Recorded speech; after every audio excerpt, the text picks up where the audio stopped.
భారతదేశమా యేసుకే, నా భారతదేశమా ప్రియ యేసుకే, యేసుకే.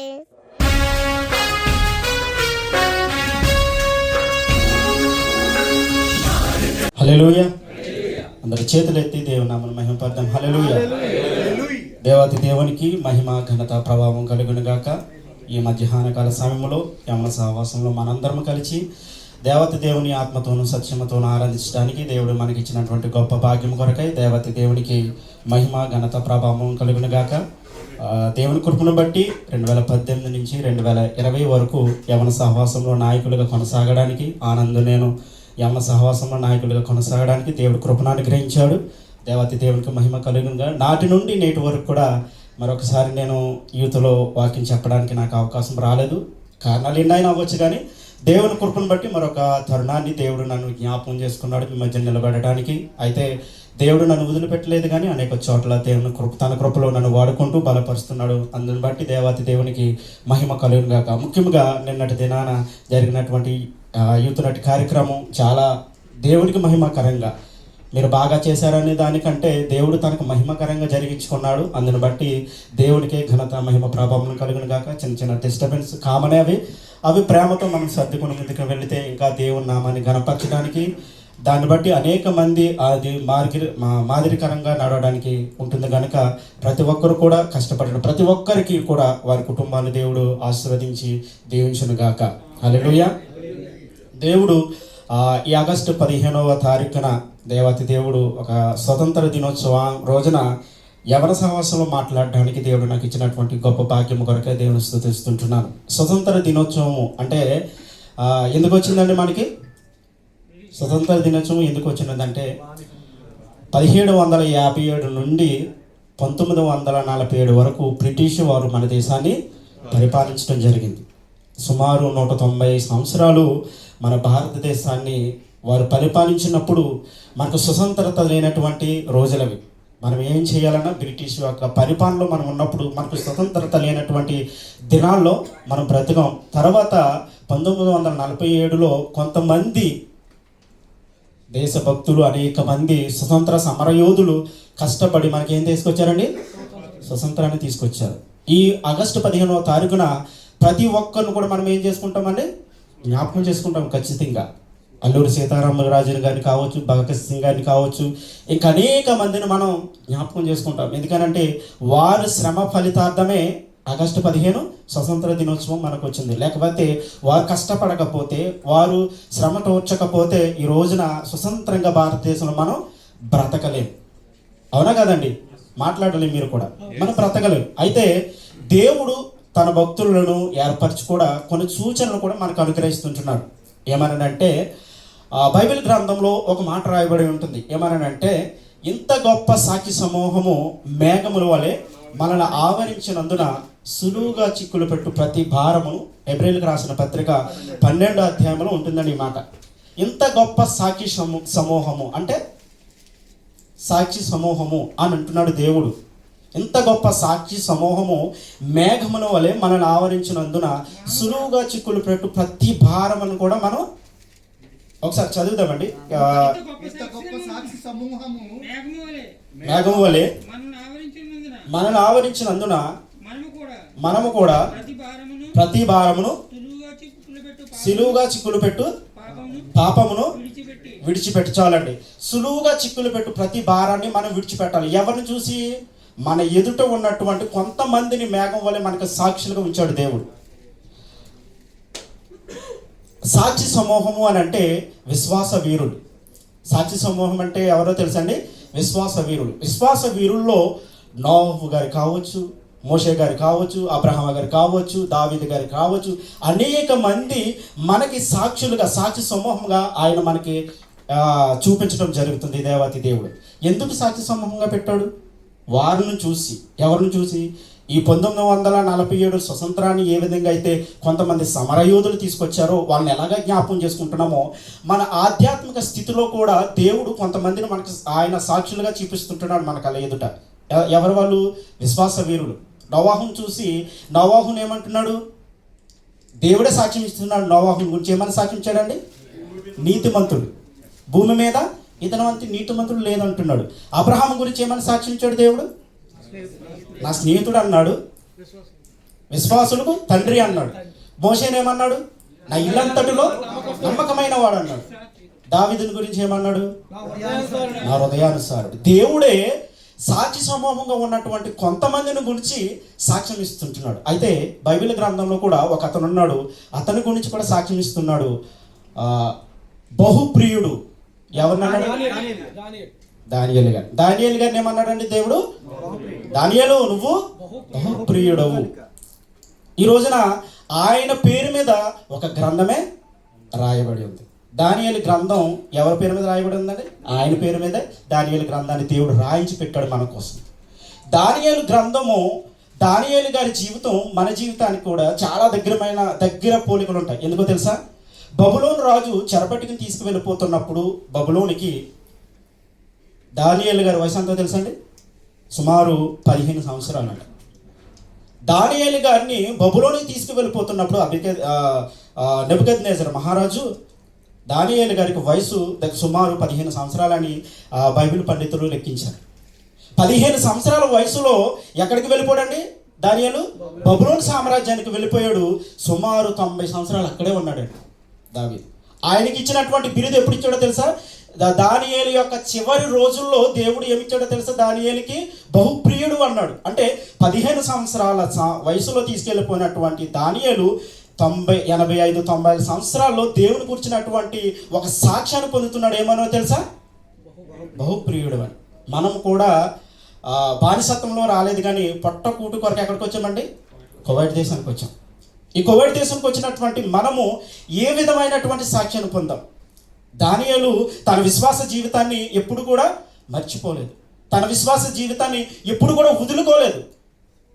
కువైట్ దేశానికి వచ్చినటువంటి మనం కూడా మన విశ్వాస జీవితం ఎలాగుందో దేవుడు ఒకసారి పరీక్షించుకోమని అడుగుతుంటున్నాడు. ఈ దానియేలు గ్రంథంని చదువుతున్నప్పుడు ఒక 4 ప్రాముఖ్యమైన విషయాలు మనం చాలా జాగ్రత్తగా గుర్తుపెట్టుకోవాలి. ఒక 4 ప్రాముఖ్యమైన విషయాలు దానియేలు గ్రంథాన్ని చదువుతున్నప్పుడు మనం ప్రతిదీ కూడా మైండ్లో పెట్టుకొని చదవాలి. మొట్టమొదటిది, దేవుడు సార్వభౌమాధికారుడు.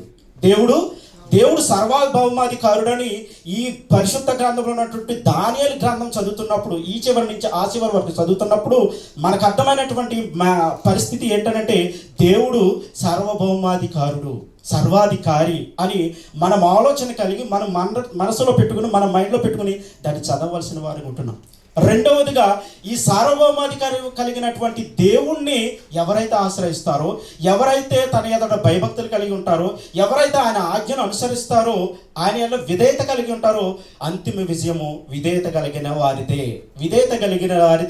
విజయము. రెండవదిగా మనం మైండ్లో చదవలసినటువంటి పాయింట్ ఏంటంటే, విధేయత కలిగిన వారిదే విజయము. కొన్ని సమస్యలు రావచ్చు, తాత్కాలికమైనటువంటి సమస్యలు రావచ్చు, తాత్కాలికమైనటువంటి శ్రమలు రావచ్చు. అయినప్పటికీ అంతిమ విజయం ఎవరిదండి? విధేయత కలిగిన వారిదే విజయం. ఈ యొక్క దానియేలు గ్రంథాన్ని మనం చూసినప్పుడు, చదువుతున్నప్పుడు కొన్ని రాజ్యాలు కనపడుతుంటాయి కదండి. అషూరు సామ్రాజ్యం కనపడుతుంది, బబులోను సామ్రాజ్యం కనపడుతుంది, మాదీల పారసీకుల గ్రీకు సామ్రాజ్యం, ఇలాగా కొన్ని సామ్రాజ్యాలు మనకు కనపడుతుంటాయి. ఆ సామ్రాజ్యాలను చూసినప్పుడు, అరే ఈ సామ్రాజ్యాన్ని ఇంకా ఎవరు పడగొట్టలేడేమో, అరే ఈ సామ్రాజ్యాన్ని చూస్తే ఇక దీనికి తిరగలేదేమో అన్నప్పటికీ రాత్రికి రాత్రి ఆ సామ్రాజ్యాలు కూలిపోతాం మన పరిశుద్ధ గ్రంథంలో చూస్తుంటున్నాం. రాత్రికి రాత్రే ఈ యొక్క సామ్రాజ్యాన్ని ఎవడు పెట్టు చెదపలేడు అన్నటువంటి స్థితిలో నుండి రాత్రికి రాత్రే ఈ యొక్క సామ్రాజ్యాలు కూలిపోయినట్టుగా దానియేలు గ్రంథంలో మనం చూస్తుంటున్నాం. భూలోక రాజ్యాలన్నీ అశాశ్వతమైనవి. 3వ పాయింట్ ఏంటంటే తెలుసా?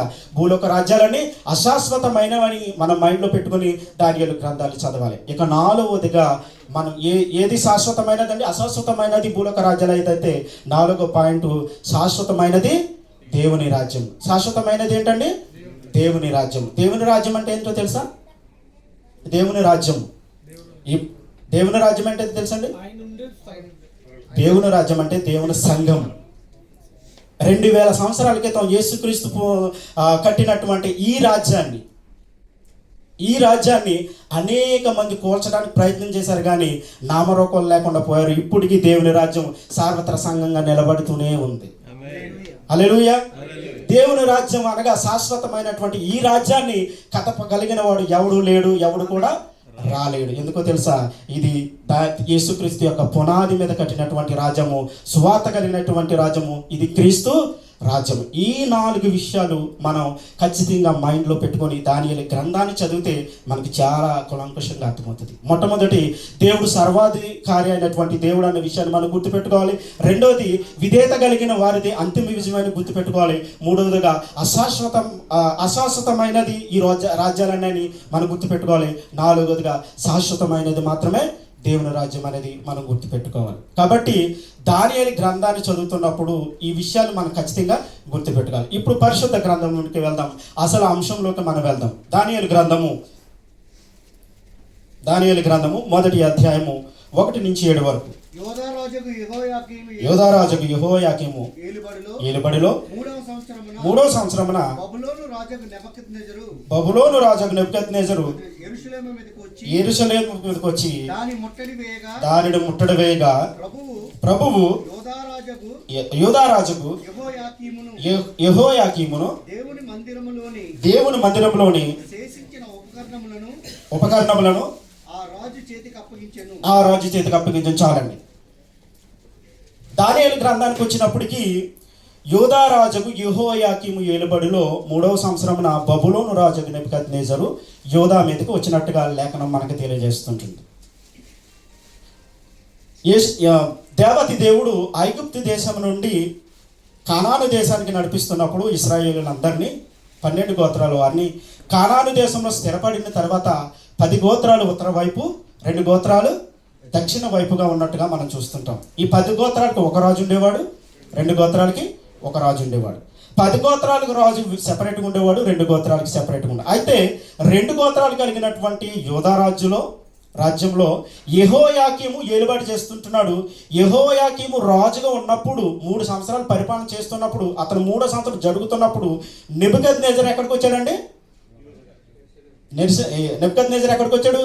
యెరూషలేము మీదకి వచ్చాడు. అంటే యెరూషలేము మీదకి నెబుకద్నెజరు రావడానికి మొదటి దండయాత్ర అండి. నెబుకద్నెజరు 3 సార్లు దండయాత్ర చేశాడు.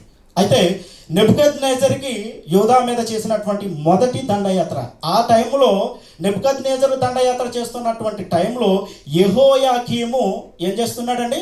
పరిపాలన చేస్తున్నాడు. ఇది క్రీస్తు పూర్వము 606 సంవత్సరంలో జరిగింది.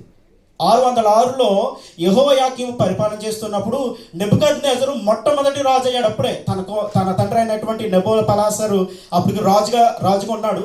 అతను చనిపోయిన తర్వాత నెబుకద్నెజరు రాజు అయ్యి అప్పటికే 10 గోత్రాలు ఉన్నటువంటి ఇశ్రాయేలును అష్షూరు సామ్రాజ్యం వాళ్ళని చెరపట్టుకుని తీసుకుని వెళ్ళిపోయింది. ఎప్పటికి?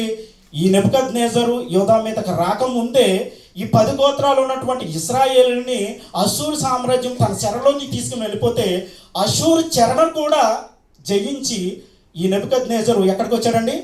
యోధా పట్టణం మీదకి వచ్చాడు. యోధా పట్టణాన్ని జయించిన తర్వాత ఎక్కడికి వెళ్ళబోతున్నాడో తెలుసా? ఐగుప్తు పట్టణానికి వెళ్ళబోతుంటున్నాడు. అప్పటికి ఈ రాజు ఎవరండి? యెహోయాకీము పరిపాలన చేస్తున్నాడు. యెహోయాకీము పరిపాలన చేస్తున్నప్పటికీ ఎవరు పరిపాలన కింద ఉన్నాడో తెలుసా అండి? ఎవరికి పన్ను కడుతున్నాడో తెలుసా ఈ యోధారాజు? ఒకసారి లేఖనం చూద్దాము. 2వ రాజుల గ్రంథము 23వ అధ్యాయం 35వ వచనం. త్వరగా వెళ్దాం. రాజుల 2వ గ్రంథము 23వ అధ్యాయం 35వ వచనం. యెహోయాకీము ఫరో ఇచ్చిన ఆజ్ఞ చొప్పున దేశం మీద పన్ను నిర్ణయించి ఆ వెండి బంగారములను ఫరోకు చెల్లించవచ్చును. ఇక్కడ వాక్యం అర్థమవుతుందండి మీకు? చెప్పింది మీకు అర్థమవుతుందా? యోధా రాజు యెహోయాకీము యోధా సామ్రాజ్యాన్ని పరిపాలిస్తున్నప్పటికీ ఐగుప్తు బానిసత్వం కింద అతను ఉన్నాడు. ఉండి అతను ఆ దేశం మీద వచ్చినటువంటి పన్నంతటి కూడా ఎక్కడికి పంపిస్తున్నాడు? ఐగుప్తు దేశం మీదకి పంపిస్తున్నాడు. ఇప్పుడు బబులోను రాజు వచ్చిన తర్వాత, నెబుకద్నెజరు వచ్చిన తర్వాత నెబుకద్నెజరు ఏం చెప్పాడో తెలుసా? యెహోయాకీము నువ్వు విడిచిపెట్టేసి అక్కడ ఏమన్నాడంటే, ఇంతవరకు నువ్వు ఎక్కడికి? ఐగుప్తు దేశానికి అయితే పన్ను కట్టావు, ఇక నుంచి నువ్వు ఎక్కడికి కట్టాలి? బబులోనుకు పన్ను కట్టాలి. ఇక నుంచి నువ్వేం చేయాలి? బబులోనుకు పన్ను కట్టాలని కొంతమందిని ఆ నెబుకద్నెజరు కొంతమంది ఇశ్రాయేలుని తీసుకువెళ్ళిపోవడం చూస్తాం. అందులో దానియేలు, షద్రకు, మేషకు, అబేద్నెగోలు కూడా ఉండడం జరిగింది. ఓకే, ఇంతవరకు ఓకే. అసలు ఒక ప్రశ్న అడగాలని ఆశపడుతుంటున్నాను. అసలు యోధా వారు బబులోను చెరకు వెళ్ళడానికి కారకులు ఎవరు? Thank you. హిజ్కియా ఎంత భక్తుడండి, అవునా కదా? హిజ్కియా ఎంత భక్తుడు అయినప్పటికీ హిజ్కియా చేసినటువంటి ఒక్క తప్పిదం బట్టి ఏమైపోయారో తెలుసా? యూదా వాళ్ళందరిని కూడా ఎక్కడ తీసుకుని పోయాడు? బబులోని నెబుకద్నెజరు బబులోని సామ్రాజ్యానికి వెళ్ళిపోయాడు. ఒకసారి చూద్దాము. రాజుల 2వ గ్రంథము 21వ అధ్యాయము 12 నుంచి 16 వరకు త్వరగా వెళ్దాం. కావున ఇశ్రాయేలు దేవుడని యెహోవా సెలవిచ్చినది ఏమనగా, వినువాని 2 చెవులు కింగురుమనంత కీడు యెరూషలేము మీదకి యోదావారి మీదకి రప్పించుచు క్షమించండి, 2వ రాజుల గ్రంథం 20వ అధ్యాయం 12 నుంచి 17. 20వ అధ్యాయం అండి. రాజుల 2వ గ్రంథము చదవండి. బబులోను రాజును బలాదాను కుమారుడు అయిన బెరోదక్బలాదును విని పత్రికలను కానుకను అతని యొద్దకు పంపగా హిజ్కియా దూతలు వచ్చిన మాట విని వారిని రప్పించి తన నగరునందేమి రాజ్యమునందేమి సమస్తాన్నిటిని కూడా వారికి మరుగు చేయక చాలండి. నేను చిన్నగా చెప్పుకుంటూ వెళ్తాను. హిజ్కియా రాజుకి మరణకరమైన వార్త వచ్చిన తర్వాత, దేవుడు బాగుపరిచిన తర్వాత బబులోను రాజ్యం నుండి, బబులోను సామ్రాజ్యం నుండి దూతను పంపించాడు ఆ రాజు. పంపించిన తర్వాత హిజ్కియాని చూసిరండి, హిజ్కియా మరణ రోగమై వచ్చిన తర్వాత అతను ఒకసారి చూసిరండి అని దూతలు పంపించినప్పుడు హిజ్కియా ఏం చేయాలి? క్షేమ సమాచారాలు అడిగినప్పుడు తన క్షేమ సమాచారాలు చెప్పేసి పంపించేయకుండా హిజ్కియా ఏం చేశాడో తెలుసా? తన దానాగారంలో ఉన్నటువంటి ప్రతీది కూడా చూపించాడు. దేవునికి నచ్చింది ఏంటంటే, దేవుని సెలవు లేకుండా ఎవరికి ఏది కూడా చూపించకూడదు. కానీ హిజ్కియా ఏం చేశాడో తెలుసా? తనకి ఏదైతే ఉన్నాయో వెండి బంగారాలు సమస్తం అన్నిటిని కూడా చూపించాడు. దేవుడేమన్నాడో తెలుసా? నీ తరంలో కాదు, రాబోయే తరంలో నీ బిడ్డలందరిని కూడా ఏం చేస్తారు? బబులోని చెరకి తీసుకెళ్ళిపోతారు. అంటే హిజ్కియా కూడా గొప్ప భక్తుడే. హిజ్కియా ఎలాంటి కూడా అండి? మంచి భక్తుడే. అతడు గోడ తట్టు తిరిగి ప్రార్థన చేసినప్పుడు 15 సంవత్సరాల ఆయుష్ అతనికి పొడిగించాడు దేవుడు. అయితే చిన్న తప్పిదం చేశాడు. ఏంటంటే తెలుసా? దేవుని అనుమతి లేకుండా ఇశ్రాయేలులో ఉన్నటువంటి తనకున్నటువంటి ధనాగారాన్ని అంతటి కూడా వాళ్ళకి చూపించాడు. ఈ రోజుల్లో చాలా మంది కూడా చేసే తప్పిదమైన అంటే, మన జీవితాలు కూడా మనం చేసే తప్పిదమైన ఏంటంటే, మనకి ఏదైతే ఉందో దాన్ని బట్టి ఉండమండి. మనకి ఏదైతే ఉందో దాన్ని 10 మందికి గొప్పగా చూపించాలని, 10 మందికి ఏదో నేను ఉన్నవాడిగా, నేను చాలా గొప్పవాడిగా చూపించాలి చాలా మంది చూపిస్తుంటారు. లేనిపోని తెచ్చి అంటగట్టుకుని ఎక్స్ట్రాలుగా ఓవర్ యాక్టింగ్ చేయడం. అక్కడ ఉన్నప్పుడు చాలామంది కూడా దేవుని సన్నిధిలో చాలామంది కూడా వాక్యం చెప్తున్నప్పుడు అక్కడ ఉన్నప్పుడు బాగానే మాట్లాడతారు. ఎలా ఉన్నారు, ఏంట్రా ఇదేంట్రా అని అంటున్నాను. ఇక్కడికి వచ్చిందని ప్రైజ్ ది లార్డ్ బ్రదర్, హల్లెలూయా. అవసరం లేదు దేవుడికి. నువ్వు అక్కడ ఎలా ఉన్నావో ఇక్కడ అలాగే కావాలంటున్నాడు దేవుడు. దేవుడు నీకు ఏదైతే ఇచ్చాడో, దేవుడు నీ ద్వారా ఏది పొందుకోవాలనుకుంటున్నాడు, దేవుడు నిన్ను ఈ లోకానికి ఏ విధంగా చూపించాలనుకుంటున్నాడు, ఆ విధంగా నువ్వు ఉండాలని కోరుకుంటున్నాడు. హిజ్కియా చేసింది అదే. తనకున్నది చూపించవలసిన అవసరత లేదు. అయినప్పటికీ తనకి ఏదో ఉండాలని. చాలామంది మా ఇంటి దగ్గర ఒక అతను కువైట్కి వచ్చాడండి. అతను ఇంటికి వెళ్ళిన తర్వాత చేతికి 4 ఉంగరాలు పెట్టేసి ఒరే ఇలాగ అంటున్నాడు. ప్రతిదానికి ఇలాగ అంటే అర్థం ఏంటి? నాకున్నాయని. నువ్వు అంత చూపించుకోవాల్సిన అవసరం లేదు. దేవుడిని ఆశీర్వదించాడా? By thanks to God. దాని అదుపులో నువ్వు ఉండాలి.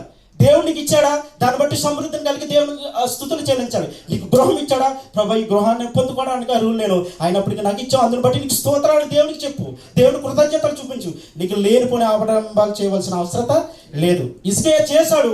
దాని పర్యవసానం ఏమైందో తెలుసా? ఇశ్రాయేలు యోధా వారిని అందరిని కూడా ఎక్కడికి తీసుకెళ్ళిపోయాడు? ఇవ్వడానికి దేవుడు అర్హత ఇచ్చాడు, బబులోను చెరకి వెళ్ళిపోయాడు. కాబట్టి మన దగ్గర ఉన్నటువంటిది ప్రతిదీ కూడా చూపించుకోవాల్సిన అవసరం లేదు. దేవుడైతే ఏదైతే ఇచ్చాడో దాన్ని బట్టి దేవునికి కృతజ్ఞత కలిగిన వారిగా మనం బ్రతకాలి. తన తర్వాత వచ్చినటువంటి మనష్షే, హిజ్కియా కుమారుడైనటువంటి మనష్షే కూడా దేవునికి బహు భయంకరంగా బ్రతకడం మనం చూస్తుంటాం. మనష్షే తర్వాత తన కుమారుడు వచ్చినటువంటి ఆమోను. ఇది మీరు ఒకసారి రాజుల 2వ గ్రంథము 21వ అధ్యాయము మొత్తం చదివితే ఆ యొక్క పారాగ్రాఫ్లో మనకు అర్థమవుతుంది. హిజ్కియా తర్వాత మనష్షే వచ్చారు, మనష్షే తర్వాత ఆమోను వచ్చాడు. ఆమోను యొక్క కుమారుడైనటువంటి యోషియా చాలా మంచి పనులు చేశాడు, దేవుడికి ఇష్టంగా బ్రతికాడు. తన తర్వాత వచ్చినటువంటి యెహోయారాజు, దాని తర్వాత వచ్చినటువంటి యెహోయాకీము, వీరందరూ చేసినటువంటి దుష్కార్యాలను బట్టి ఎక్కడికి వెళ్ళిపోరండి? బబులోను సామ్రాజ్యానికి వెళ్ళిపోయి ఉంటున్నారు. ఈ నెబుకద్నెజరు యెహోయాకీము ఎవరి సామాగ్రితో పాటు అనేక మందిని బబులోను సామ్రాజ్యానికి తీసుకెళ్ళిపోవడం మనం చూస్తుంటున్నాం. ఇప్పుడు మరొక ప్రశ్న మిమ్మల్ని అడగాలని చూస్తుంటున్నాను. బబులోను చేరుకు వెళ్ళిపోయినటువంటి వారిలో దానియేలు, షడ్రకు, మేషకు, అబేద్నెగోలు ఉన్నారు. అవునా? ఉన్నారా లేదండి? ఉన్నారు. ఇప్పుడు వాళ్ళు చేసినటువంటి తప్పిదమేంటి? ఎందుకు వారు శిక్ష అనుభవించాలి? వాళ్ళు చేసినటువంటి తప్పిదమేంటి? వారు నీతిగా బ్రతుకుతున్నారు, వారు యథార్థంగా బ్రతుకుతున్నారు, దేవునికి ఇష్టలుగా బ్రతుకుతున్నారు, రాజవంశంలో పుట్టినవారు. ఇంతకు వాళ్ళు చేసిన తప్పుదేంటి? వాళ్ళు ఏం తప్పు చేయలేదు. ఎవరు చేసిన తప్పును బట్టి వాళ్ళు వెళ్ళిపోయారు? హిజ్కియా చేసినటువంటి, హిజ్కియా తర్వాత మనష్షే తర్వాత ఆమోను తర్వాత యెహోయాజు తర్వాత యెహోయాకీము, తరము వెంబడి తరము తప్పులు చేసుకుంటూ వారి ఇష్టానుసారంగా బ్రతుకును కొనసాగిస్తున్నారే కానీ దేవునికి విధేయులుగా బతకలేనటువంటి స్థితిలో వాళ్ళు ఉన్నప్పుడు దేవుడు తీసుకెళ్లి నెబుకద్నెజరుకి యోధావారిని అప్పగించడం జరిగింది. యోధావారిని అప్పగించింది. కాబట్టి పెద్దలు చేసినటువంటి తప్పుతారు. ఈ రోజుల్లో చాలా మంది జీవితాలు జరుగుతున్నది అదే. కుటుంబానికి యజమానిగా ఉన్నవాడు తాగి చనిపోతే తన వెనకాల ఉన్నటువంటి భార్యకి, పిల్లలకి ఆధారం ఎవరండి? కుటుంబ యజమాని తాగుబోతులుగా తయారయ్యి కుటుంబాన్ని పట్టించుకోకుండా, బిడ్డలు పట్టించుకోకుండా వాళ్ళ ఇష్టానుసారంగా బ్రతుకుతూ వదిలిపెట్టేస్తే కుటుంబానికి బాధ్యత ఎవరండి? కువైట్ దేశంలో నిన్నకాక మొన్న నుంచి ఒక న్యూస్ జరుగుతూనే ఉంటుంది. 20 మంది మద్యం తాగి చనిపోరంట. 30 మందికి పూర్తిగా కళ్ళు పోయినాయి అంట. ఇప్పుడు అడుగుతున్నాను, వాళ్ళ కుటుంబం చేసినటువంటి తప్పిదం ఏంటి? వాళ్ళ కుటుంబీకులు అనేక మంది వారిలో అనేక మంది మంచిగా చదువుకున్న బిడ్డలు ఉన్నారు, అనేక మంది ఉద్యోగాలు చేస్తున్న బిడ్డలు ఉన్నారు. నా భర్త త్వరగా ఇండియాకి వస్తాడని ఎదురు చూసే భార్య ఉంది. ఇప్పుడు వారు చేసిన తప్పు ఏంటి? ఇక్కడ ఒళ్ళు కొవ్వెక్కిపోయి ఇష్టాసారంగా తిరిగి తాగి ఇష్టాసారంగా నీ జీవితాన్ని నాశనం చేసుకుంటే నీ వల్ల కుటుంబం సఫర్ అయిపోతుంది. కుటుంబంలో యజమాని చేసిన తప్పు దాన్ని బట్టి, కుటుంబంలో యజమాని చేసినటువంటి ఒక భయంకరమైన క్రియను బట్టి ఈ రోజున అనేక మంది రోడ్డు మీద పడ్డారు. చాలా మంది రోడ్డు మీద పడ్డారు. తాగుడికి, వ్యసనాలకు బానిసలు అయిపోయి ఇష్టాసారంగా బ్రతుకుతుంటే కుటుంబం ఏమైపోతుంది? చల్లాచెదురైపోతుంది. ఇశ్రాయేలు యోధావారు చేసినటువంటి తప్పిదాన్ని బట్టే ఏ తప్పిదం చేయనటువంటి చెరలోకి వాళ్ళు వెళ్ళిపోయినట్టుగా మనం చూస్తుంటున్నాం. కాబట్టి ఈరోజు నాయకుడిగా మనం ఉంటున్నప్పుడు, కుటుంబానికి నాయకుడిగా ఉంటున్నప్పుడు, మన కుటుంబ పరిస్థితుల్లో మనం నాయకుడిగా ఉన్నప్పుడు ఎంతవరకు మన జీవితాన్ని కట్టుకోగలుగుతున్నాం? చాలామంది కూడా ఇంకొక విషయం, తల్లిదండ్రులు బాగానే ఉంటారు, కుమారులు చేసినటువంటి తప్పిదానికి తల్లిదండ్రులు చాలా సఫర్ అయిపోతుంటారు. మనం ఎంతో కష్టపడి ఇక్కడ పిల్లలు పెంచి పోషించి వారికి ఉన్నత విద్యలు చదివించాలనుకుంటే వాళ్ళ ఇష్టానుసారంగా స్నేహితులతో జతలు పట్టి వాళ్ళ ఇష్టానుసారంగా తిరుగుతున్నప్పుడు తండ్రి ఎంత బాధపడిపోతుంటాడండి? ఎంత బాధపడిపోతుంటాడు? నిజంగా మన జీవితంలో అలాంటి కుమారులు చాలా మంది ఉంటున్నారు. కువైట్లో ఉంటున్న చాలా మంది కూడా వినే మాటలు ఏంటో తెలుసా? నేను ఎంతో కష్టపడుతున్నానండి, నా కుమారుడు సరిగ్గా చదవట్లేదు. నేను ఎంతో కష్టపడుతున్నానండి, నా కుమార్తె సరిగ్గా చదవట్లేదు. నేను ఎంతో కష్టపడుతున్నానండి, నా కుటుంబీకులు ఎవరు కూడా నా మాట వినట్లేదు. ఎందుకు ఇతను చేసిన తప్పేంటి? కుటుంబం కష్టపడటమా? లేదే.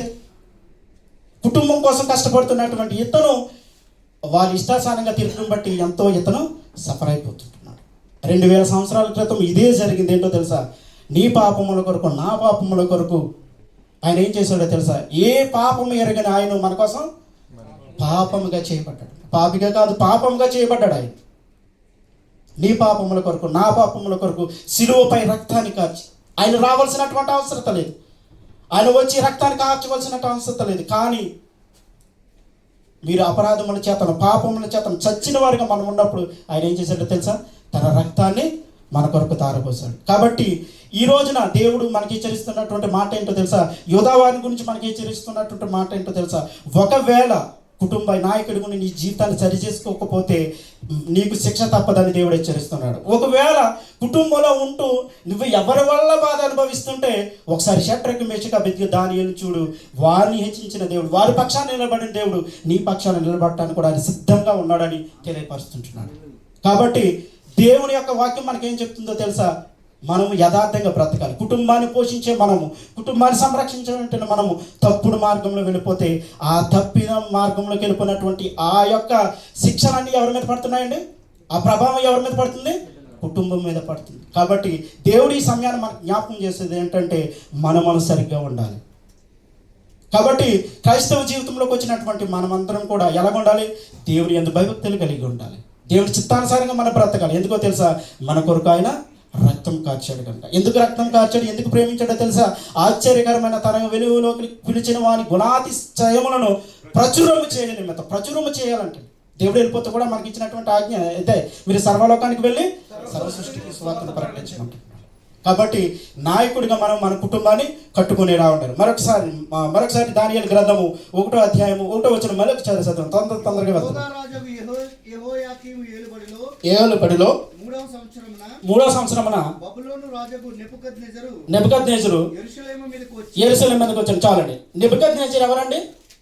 నెబుకద్నెజరు అన్యుడు. ఇశ్రాయేలు ప్రజలు యూదావారు ఎవరండి? దేవుని ప్రజలు. యూదావారిని ఇశ్రాయేల్ అందరి దేవుడు ఏమన్నాడో తెలుసా? వీరు నా స్వకీయ సాంపాద్యం అన్నాడు. ఓ యాకేము, నువ్వు నా కుమారుడు అన్నాడు. అంటే 12 గోత్రాలు వారిని ఎంతో ప్రేమించాడు దేవుడు. ఎంతో ప్రేమించినటువంటి దేవుడే ఒక అన్యుడికి ఎవరిని అప్పచెప్పాడో తెలుసా? తన ప్రజలనే అప్పచెప్పాడు. అంటే ఈ విషయం చాలాసార్లు మనం చాలా కన్సిడర్ చేయమండి. దేవుడు చూడలేమోలే, మన చర్చికి వెళ్తున్నాం, మనం పట్టించుకోలేమో అనుకుంటున్నాం. అయితే దేవుడు ఏమంటున్నాడు? ఎహెజ్కేలు గ్రంథము 9వ అధ్యాయము 5వ వచనం త్వరగా చదువుదాం. ఎహెజ్కేలు గ్రంథము 9వ అధ్యాయము 5వ వచనం. నేను విడుచుండగా వారికి ఎలాగూ సెలవిచ్చుము, మీరు పట్టణములో ఆయన వెంట పోయి నా పరిశుద్ధ స్థలమున మొదలుపెట్టి కటాక్షమైనను కనికరమైనను లేకుండా అందరినీ హతం చేయి. ఏమంటున్నాడంటే దేవుడు? నా పరిశుద్ధ స్థలానికి తోలికిరా, కనికరము లేకుండా ఏం చేయమంటున్నాడు? నరికేమంటున్నాడు దేవుడు. ఎక్కడి నుంచి మొదలు పెట్టమంటున్నాడు? తన కుటుంబం దగ్గర నుంచే. ఎక్కడి నుంచి అండి? తన కుటుంబం దగ్గర నుంచే. అంటే క్రైస్తవులుగా ఉన్నటువంటి మనమే తప్పిదం చేస్తే శిక్ష ఎక్కడి నుంచి ప్రారంభమవుతుంది అంటున్నాడు దేవుడు. పేతురు రాసిన పత్రిక 1 పేతురు 4:17 వచ్చిన అంటే ఏమంటున్నాడంటే, మనమే శిక్షకు పాత్రులు అయితే అన్యులకు చోటు ఎక్కడదని అంటున్నాడు. అంటే దేవుడి సన్నిధికి వచ్చినటువంటి మనము, దేవుడి సన్నిధిలో దేవుని యొక్క భయభక్తులు పెరగవలసినటువంటి మనము మన ఇష్టానుసారంగా మనం బ్రతుకుతుంటే శిక్ష ఎక్కడి నుంచి మొదలవుతుంది అంటున్నాడు దేవుడు? మన దగ్గర నుంచే. ఎవరికైనా యాక్సిడెంట్ అయితే ఏం తీసుకెళ్తుందంటే అంబులెన్స్. కుయ్యమొచ్చి అంబులెన్స్ తీసుకెళ్తాయి. అంబులెన్స్కి యాక్సిడెంట్ జరిగితే ఎవరు తీసుకెళ్తారు? అన్యుడు. క్రైస్తవులమైనటువంటి మనమే పరలోక రాజ్యానికి వారసులు కాకపోతే అన్యుడు ఇంకెక్కడ నిలబడతాడు? దేవదూతలకు మీరు తీర్పు తీర్చేవారని మీరు ఎరుగరని అప్పొస్తాడు పౌలు అంటుంటే మనమే తీర్పులోకి వెళ్ళిపోతే ఇంక పరిస్థితి ఏంటి? ఎంతకాలం అవుతుంది మనం దేవుని సన్నిధానికి వచ్చి? చాలామంది దేవుని సన్నిధిలో పరిచర్య చేస్తున్నాను అంటున్నారు. ఒక విషయం అడగదలుచుకుంటున్నాను. నిజంగా పరిచర్య అంటే ఏంటి? సేవ. Okay, right. నాలో పరిశుద్ధత లేకుండా, నాలో పవిత్రత లేకుండా, ఇతరులను ప్రేమించే గుణము లేకుండా, ఇతరులకు ఇష్టలుగా నేను బ్రతకకుండా నేను ఎంత సేవ చేసినా ప్రయోజనం. విశ్వాసం లేకుండా క్రియలు లేకుండా విశ్వాసం లేకపోతే మృతం అంటున్నాడు యాకోబు రాసిన పత్రికలో. కాబట్టి మనం ఏది చేస్తాం ముందుగా మన జీవితాన్ని, మన హృదయాన్ని దేవునికి అర్పించాలి. మన హృదయం పవిత్రంగా ఉన్నప్పుడు ఈ మైకి తీసి ఎక్కడ పెట్టినా దేవుడు నిన్ను ఆశీర్వదిస్తాడు. నీలో పవిత్రత లేనప్పుడు దేవుని కోసం నువ్వు ఎంత కష్టపడినా నిన్ను ఏమైనా కన్సిడర్ చేసేదన్నా ఈ లోక సంబంధమైన ఆశీర్వాదం ఇవ్వచ్చేమో కానీ పరలోక సంబంధమైనటువంటి ఆశీర్వాదాలు నీకు ఎక్కడికి దొరకవు. రెండోది, పరలోక రాజ్యానికి నువ్వు వారసుడు కానేరు. కాబట్టి ఈ రోజున దేవుని సన్నిధికి నేను అది చేస్తున్నాను, ఇది చేస్తాను, దాది కాదు ముఖ్యంగా కావాల్సింది. దేవునికి కావాల్సింది ఏంటో తెలుసా? నీ హృదయము నాకు, నా కుమారుడా నీ హృదయం నాకు ఇమ్మంటున్నాడు. కాబట్టి దేవుని సన్నిధికి వచ్చినటువంటి మనము తీర్పే మన దగ్గర మొదలైతే కన్యుడు ఎక్కడ నిలబడతాడు. కాబట్టి కుటుంబంగా ఉన్నటువంటి మనము మన కుటుంబాన్ని చాలా జాగ్రత్తగా చూసుకోవాల్సిన బాధ్యత మన మీద ఉంది. రెండవదిగా శిక్షే మన దగ్గర మొదలవకుండా చూసుకోవాల్సినటువంటి బాధ్యత కూడా మన మీద ఉంది. కాబట్టి ఈ రోజున దానియేలు గ్రంథాన్ని బట్టి మొదటి 2 వచనాల గురించి మనకేం చదివిస్తున్నాడో తెలుసా? దేవుడు ఇశ్రాయేలు ప్రజలను విడిచిపెట్టలేదు, తన ప్రజలను విడిచిపెట్టలేదు దేవుడు, అన్యులను కూడా విడిచిపెట్టలేదు. కాబట్టి దేవుడు తన ప్రేమించే వారిని గర్జించి శిక్షిస్తానని దేవుడు అంటున్నాడు. కనుక ఒకవేళ దేవుడు నువ్వు తప్పినప్పుడు దేవుడిని శిక్షిస్తే ఆ శిక్షకు ఒబే అయ్యి నిజంగా దాని నుండి కోలుకొని దేవుని దగ్గరికి రావడానికి నువ్వు సిద్ధపడితే దేవుడు నిన్ను ప్రేమించి తన రాజ్యానికి వారసులుగా చేయబోతున్నాడు. కాబట్టి దేవుడు మనకి ఇచ్చినటువంటి బాధ్యత ఏంటో తెలుసా? మీరు సర్వలోకానికి వెళ్ళి సర్వ సృష్టికి సువార్తను ప్రకటించాలి. యవనస్తులుగా ఉన్నటువంటి మనము దేవుని చేతిలో బాణములుగా వాడబడాలంటే మొట్టమొదటిగా మన హృదయాన్ని దేవునికి ఇవ్వాలి. కాబట్టి దానియేలు గ్రంథాన్ని మనం చదువుతున్నప్పుడు మనకేం అర్థం కావాలో తెలుసా? ఇశ్రాయేలు యూదా వారు చేసినటువంటి తప్పును మనం చేయకుండా దేవుని సన్నిధిలో యథార్థత కలిగి పరిశుద్ధత కలిగి జీవించాలని ప్రభు మనం కోరుతున్నాడు. ఇంకా చాలా సబ్జెక్టు రాసుకొచ్చానండి. దగ్గర గంటన్నర 2 గంటన్నర మెసేజ్ ఉంటుంది. కానీ త్వరగా షార్ట్ కట్లో చెప్పుకొస్తే ఇంతవరకు వచ్చింది. ఇంకా చాలా సబ్జెక్ట్ ఉంది.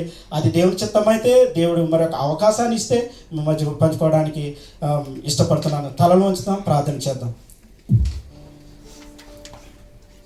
ఒక్క నిమిషం కళ్ళు మూసుకుందాం. మన జీవితంలో ఎన్నో రోజులు వెళ్ళిపోతుంటున్నాయి. దేవుడు మనల్ని అడుగుతుంటున్నాడు, ఎన్నో సంవత్సరాలు నన్ను దాటిపోచున్నవి, నా ఆశలు నా కలలని వెంబడించుచుంటిని, ఫలాలు లేని వృక్షము వలె ఎదిగిపోతిని, ఏనాడు కూలిపోదును ఎరుగకుంటిని, నా మరణ వేదన ఆలకించుమో ప్రభు, నా బ్రతుకు మార్చుకొందును సమయము నిమ్ము, నా బ్రతుకు దినములు లెక్కింపనేర్పము,